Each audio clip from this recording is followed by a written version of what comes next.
సుల్తానాబాద్ పట్టణంలోని 4వ వార్డులో ప్రజాపాలన ప్రగతి ప్రణాళిక కార్యక్రమంలో పాల్గొన్నారు సుల్తానాబాద్ మున్సిపల్ చైర్మన్ బిరుదు రాధాకృష్ణ.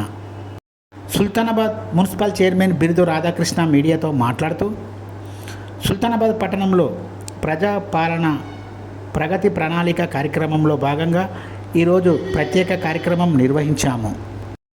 ఈ కార్యక్రమంలో పలువురికి వారి సమస్యలపై దరఖాస్తులు తీసుకోవడం జరిగింది. ప్రజల నుండి స్వీకరించిన దరఖాస్తులను పరిష్కరిస్తామని బిందు రాధాకృష్ణ అన్నారు. ఏదున్నా కూడా అప్లికేషన్ పెట్టుకోండి, ఉదయకర్ దగ్గర పెట్టుకోవాలని చెప్పి నేను మనవి చేస్తున్నాను. ఎందుకంటే మళ్ళీ మీరు ఇప్పుడు ఉన్న టైం మీరు మళ్ళీ యూజ్ చేసుకోకపోతే మాత్రం మళ్ళీ మీకే ప్రాబ్లం అవుతుంది. దయచేసి మీరు అందరూ కూడా అప్లికేషన్ పెట్టుకుంటారు. ఏ ప్రాబ్లం ఉన్నా క్లారిటీ చేయండి. మళ్ళీ ఎందుకంటే మళ్ళీ మనకి అవకాశం రాదు. మళ్ళీ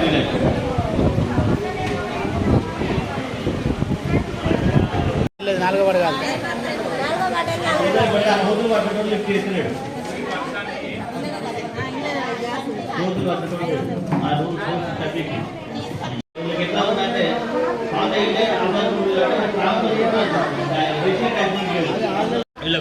అందరికీ మీరే రాస్తానా?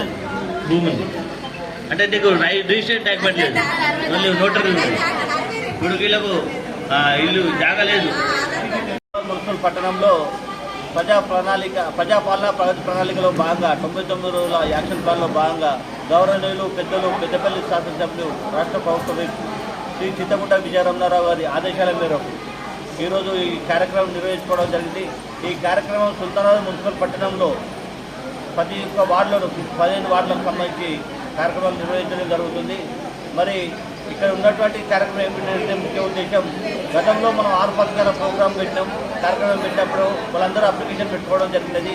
వాళ్ళకు కొంతమందికి 200 యూనిట్లు కావచ్చు, కరెంటు కావచ్చు, గ్యాస్ సిలిండర్ 500 రూపాయల గ్యాస్ సిలిండర్ కావచ్చు, మహాలక్ష్మి పథకం కావచ్చు, బస్సుకి సంబంధించింది. మరి ఇందిరా ఇల్లులకు సంబంధించిన దాంట్లో కొంతమంది బిల్లులు రాకపోవడం వల్ల వాళ్ళు ఇబ్బంది పడుతున్నారు. ఫస్ట్ లిస్ట్లో కొంతమందికి వచ్చింది, సెకండ్ లిస్ట్లో కొంతమందికి వచ్చేది కాబట్టి నెక్స్ట్ సెకండ్ లిస్ట్లో ఉంటుంది. మరి అందులో కొంతమందికి ఈ పథకాలలో అప్లై చేసినప్పుడు కూడా సాఫ్ట్వేర్ పరంగానో లేకపోతే వాళ్ళ డాక్యుమెంటేషన్ సరిగా లేకుండా కొంతమందికి రాలేకపోవడం జరుగుతుంది. దయచేసి మీరు దాన్ని తప్పుగా భావించకుండా, ఎందుకంటే గౌరవనీయులు పెద్దలు మా పెద్దపల్లి శాసనసభ్యులు గారు వీళ్ళందరూ కూడా తక్షణమే వీళ్ళందరికీ చేయాలి అని చెప్పి ఉద్దేశం మీద ఈరోజు ఈ కార్యక్రమం నిర్వహించడం జరిగింది.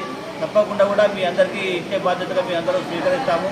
మీరు తప్పకుండా మీరు నిర్ణయం తీసుకొని మీ అందరికీ వచ్చే విధంగా కూడా ఇతర బిల్లులు కావచ్చు, ఈ 200 యూనిట్ల కరెంట్ బిల్లు కావచ్చు, గ్యాస్ సిలిండర్కి సంబంధించింది కావచ్చు, ఇవన్నీ పథకాలు కూడా మీ అందరికీ వచ్చే విధంగా కూడా మేము అందరం చేయూతనిస్తామని చెప్పి కూడా ఈ సందర్భంగా మీ అందరూ కూడా తెలియజేస్తున్నాను. అంతేగా 4వ వార్డుకు వచ్చేసి 11,36,000 రూపాయలు కూడా పడడం జరిగింది. ఆ గ్రూపులలో ఉన్నటువంటి మహిళలందరూ కూడా మరి రానివారు ఏమైనా ఉంటే సాఫ్ట్వేర్ ప్రాబ్లం వల్ల దీనివల్ల కూడా ఇబ్బంది ఉంటే బ్యాంకులో ఏమైనా ప్రాబ్లం ఉంటే కూడా మా దగ్గరికి వచ్చి అప్లికేషన్ పెట్టుకుంటే కూడా మేము తక్షణమే దానిలో మీ అకౌంట్లో కూడా వేయడానికి మేము సిద్ధంగా ఉన్నాము.